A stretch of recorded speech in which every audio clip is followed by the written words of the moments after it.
అందరికీ నమస్కారం. మహాత్మా గాంధీ జాతీయ గ్రామీణ ఉపాధి హామీ చట్టాన్ని రద్దు చేసి మరో కొత్త చట్టం తేవటానికి కేంద్ర బీజేపీ ప్రభుత్వం ఒక కొత్త బిల్లుని తయారు చేసింది. ఇది 2005 మహాత్మా గాంధీ ఉపాధి హామీ చట్టం. ఇప్పుడు ఇది బిల్లు రూపంలో పార్లమెంటు సభ్యులకందరికి అందజేసి దాన్ని రద్దు చేసి దీన్ని తీసుకొని రాబోతా ఉన్నారు. అఖిల భారత వ్యవసాయ కార్మిక సంఘం బీజేపీ తీసుకొని వచ్చినటువంటి ఈ బిల్లుని పూర్తిగా వ్యతిరేకిస్తుంది. దీన్ని రద్దు చేయాలని డిమాండ్ చేస్తా ఉన్నాం. ఈ తెచ్చినటువంటి ఈ కొత్త బిల్లు గాంధీని చంపిన గాడ్సే వారసులు బాపూజీ మహాత్మా గాంధీ పేరుతో ఉన్నటువంటి ఈ చట్టాన్ని కూడా చంపటానికే ఈ కొత్త బిల్లును తీసుకొని వచ్చారు. తలలేని మొండెంగా ఉపాధి హామీని తయారు చేస్తున్నారు. రాష్ట్ర ప్రభుత్వాల మీద భారం పెంచి కేంద్ర ప్రభుత్వం చేతులు దులుపుకునే ప్రయత్నం చేస్తుంది. ఉపాధి హామీని హక్కుగా ఉన్నటువంటి దాన్ని కేంద్ర ప్రభుత్వం యొక్క దయగా మార్చేస్తా ఉన్నారు. ఇంత సీరియస్ రిమార్క్స్ మనం ఎందుకు ప్రజల ముందుకు తీసుకొని వస్తున్నాం? మొదటిది, ఈ కొత్త బిల్లులో 7 చాప్టర్స్, అలాగే 37 అంశాలు, సెక్షన్స్, సబ్ సెక్షన్స్, 2 గెజిట్లు ఇవన్నీ కూడా దీంట్లో ఉన్నాయి. ఇవన్నీ చూసినప్పుడు మొదటిది, వారు చెప్పేది 125 రోజులు పని పెంచుతున్నాము అని అన్నారు. నేను అడుగుతుంది సూటిగా, 100 రోజుల పని 125 అంటున్నారు, కానీ 60 రోజుల పాటు చట్టబద్ధంగానే ఉపాధి హామీ పనులు చేయటాన్ని నిషేధిస్తున్నారు. కారణం ఏంటి?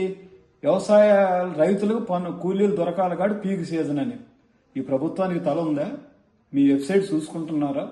ఉపాధి హామీ పనులు 170 నుంచి 80% జనవరి నుంచి జూన్ వరకే జరుగుతున్నాయి. అప్పుడు వ్యవసాయ పనులు ఉంటాయా భారతదేశంలో? కాబట్టి ఇది కాదు. రైతులకు ఎంఎస్పీ తప్పించుకోవటానికి, అలాగే రైతులకు ఇన్పుట్ సబ్సిడీ ఇవ్వకుండా చేయడానికి దాన్ని ఒక ముసుగేసి దీన్ని తీసుకొని వస్తున్నారు. ఇది మొదటిది. రెండోది, ఇంతకుముందు ఉపాధికి రాష్ట్ర ప్రభుత్వం 10% నిధులు ఇస్తే కేంద్ర ప్రభుత్వం 90% ఇవ్వాలి. ఇప్పుడు రాష్ట్ర ప్రభుత్వం 40% ఇవ్వాలి, కేంద్ర ప్రభుత్వం 60% ఇస్తారంట. ఇంకొకటి ఏం చెప్పారు? గత మహాత్మా గాంధీ గారి పేరుతో ఉన్న చట్టంలో ఉపాధి హామీకి నిధులు పరిమితి లేదు, అంతా కేంద్రం ఇవ్వాలి, పని అడిగినటువంటి వాళ్ళు అందరికి ఇవ్వాలి, నిరుద్యోగ భృతి ఇవ్వాలి, యంత్రాలు ప్రవేశపెట్టడానికి లేదా రాజీ లేని సూత్రాలని యూపీఏ ఉన్నప్పుడు వామపక్షాలు, అభ్యుదయవాదులు యొక్క సహకారంతో ఈ చట్టం వచ్చింది. ఇప్పుడు దీంట్లో చెప్పేది ఏమిటి? రాష్ట్ర ప్రభుత్వం కొన్ని పరిమితి నిధులు ఇస్తారంట, అదనంగా అయ్యేటటువంటి ఖర్చు అంతా కేంద్ర ప్రభుత్వమే భరించాలని ఈ బిల్లులో స్పష్టంగా చెప్పారు. నిరుద్యోగ భృతిని కూడా కేంద్ర ప్రభుత్వం ఇవ్వరంట, రాష్ట్రాలకే నిరుద్యోగ భృతి చెల్లించాలంట. ఇంకా ఆశ్చర్యకరము, ఆందోళనకరం ఏమిటనంటే, ఉపాధి హామీ అనేది పనులు కల్పించడానికి వచ్చింది. గ్రామీణ ప్రాంతంలో ఉపాధి హామీ చట్టం లక్ష్యం ఏంటి? అసలు ఈ ప్రభుత్వానికి ఏమన్నా దాన్ని అర్థం చేసుకున్నారా? అర్థం చేసుకుంటారని మేము అనుకోం. ఎందుకంటే దెయ్యాలు వేదాలు వెల్లిస్తాయి తప్ప దెయ్యాలే కదా. ఇప్పుడు ఈ చట్టంలో, పాత చట్టంలో, ఇప్పటిదాకా ఉన్న చట్టంలో పనులు కల్పించాలి పేదవాళ్ళకని. ఇప్పుడు ఏం చెప్పారు? సెక్షన్ 2లో ఏం చెప్పారంటే, అధ్యయనం 2లో సెక్షన్ 4, 5 అన్నిట్లో పనులను 4 రకాలుగా వర్గీకరించి, చిన్న పనుల నుంచి పెద్ద పనుల దాకా, అంటే కాలువలు తవ్వటానికి, రోడ్లు వేయటానికి, రకరకాలన్నిటికీ డబ్బులు ఉపయోగించవచ్చు అంట. అంటే అర్థం ఏమిటి? కాంట్రాక్టర్లు వస్తారు, మిషనరీ వస్తుంది, అవినీతి వస్తుంది, ఏర్లై పారిద్ది. అంటే ఇప్పటిదాకా మిషనరీని ఉండటానికి, కాంట్రాక్టులు ఉండటానికి లేదనే స్థానంలో ఇండైరెక్ట్ కాంట్రాక్ట్ సిస్టమ్ తీసుకొని వస్తున్నారు. అంతేకాదు, గతంలో వేతనం నిర్ణయించేటప్పుడు కేంద్ర ప్రభుత్వం నిర్ణయిస్తే రాష్ట్రాలు కేంద్రం కంటే ఎక్కువ అమలు జరిగితే అదే కనీస వేతనం ఉండాలని చెప్పారు. ఇప్పుడు దాన్ని కూడా పక్కన పడేశారు. అది కేంద్రం నిర్ణయించింది. అంటే అర్థం ఏంటి? లేబర్ కోడ్లో 178 ఉన్నాడు, దీన్ని కూడా అంతే నిర్ణయించబోతున్నారు. ఇంక ఇవన్నీ చూసినప్పుడు రాష్ట్రాల మీద బదినేయటం, కేంద్రం చేతులు దులిపేసుకోవటం, యంత్రాలు ప్రవేశపెట్టడం తన బాధ్యత కాదనే పద్ధతిలో తీసుకోవటం.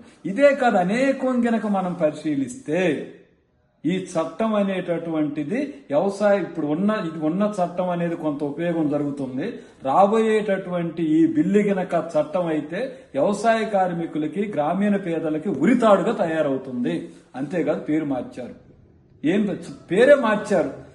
మహాత్మా గాంధీ జాతీయ ఉపాధి హామీ చట్టంగా ఉన్నటువంటి దాన్ని ఈ చట్టంలో వారు పెట్టినటువంటి పేరు చాలా ఆసక్తిగా ఉంటుంది. ఏమిటంటే వికసిత భారత్, అంటే వెలిగిపోయే భారత్ అని.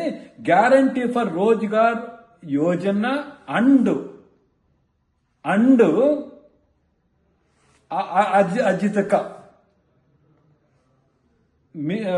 మిషన్ గ్యారంటీ, అంటే దీన్ని షార్ట్ కట్ లో చెప్పాల్సి వస్తే వీరామ్ జీ.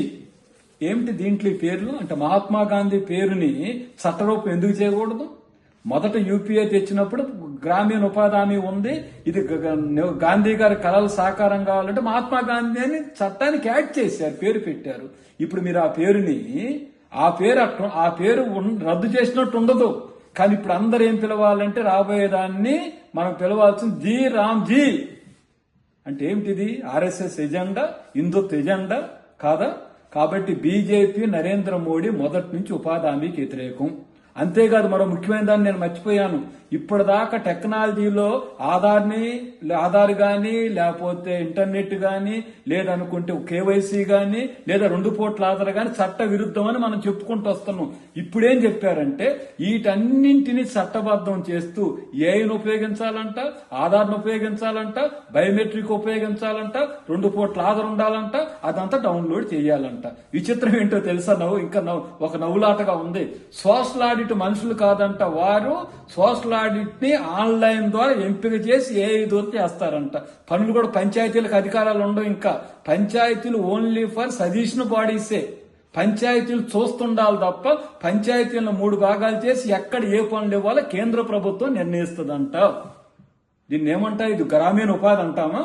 కాబట్టి ఇవన్నీ చూసినప్పుడు పేదలకు ఏదో ఒక మేరకు ఉపయోగం జరుగుతున్నటువంటి ఈ చట్టాన్ని రద్దు చేసి దీన్ని ధనవంతులకు అనుకూలంగా, కార్పొరేట్లకు అనుకూలంగా మార్చడం కోసం బీజేపీ చేసినటువంటి కుట్ర. అందుకే ఈ కొత్త బిల్లుని ప్రతిఘటించాలి, పూర్తిగా వ్యతిరేకించాలి. ఈ బిల్లుకి వ్యతిరేకంగా దేశవ్యాప్తంగా ఆందోళన చేయాలి. అలాగనే ఈ బిల్లు కాపీలని దగ్ధం చేయాలా, నిరసన కార్యక్రమాలు చేయాలా. మిత్రులారా, ఇప్పుడున్నటువంటిది మనం మొదటి నుంచి ఆందోళన పడతా ఉన్నాము. మోడీ గారు ఏదో ఒక రోజున ఏటేస్తాడు, ఉరి తీస్తాడని మన ఆందోళన నిజమైంది. లేబర్ కోడ్లు వచ్చినాయి, దాని కొనసాగింపుగానే ఇప్పుడు ఉపాధి హామీ చట్టం రద్దు కాబోతుంది. కాబట్టి అనేక అంశాలుగా ప్రజలకు అనుకూలంగా ఉన్నటువంటి ఈ చట్టం స్థానంలో దాన్ని రద్దు చేసి వ్యవసాయ కార్మికులని కొత్త తరహా నూతన బానిసత్వం వైపు మలచటానికి, అధునాతన బానిసలుగా తయారు చేయటానికి, నూతన ధనిక వర్గాల యొక్క బానిసలుగా ఉంచటానికి చేసినటువంటి కుట్ర ఇది. కాబట్టి మన ఉపాధి హామీ 2005 మహాత్మా గాంధీ జాతీయ ఉపాధి హామీ చట్టం ముద్దు, 2025 ఇది వద్దు అనేటటువంటి నినాదంతో జనం దగ్గరికి వెళ్ళాలి, జనంలో క్యాంపెయిన్ చేయాలా, దాన్ని విస్తృతంగా తీసుకెళ్లాలని మీకు అందరికీ విజ్ఞప్తి చేస్తున్నాను.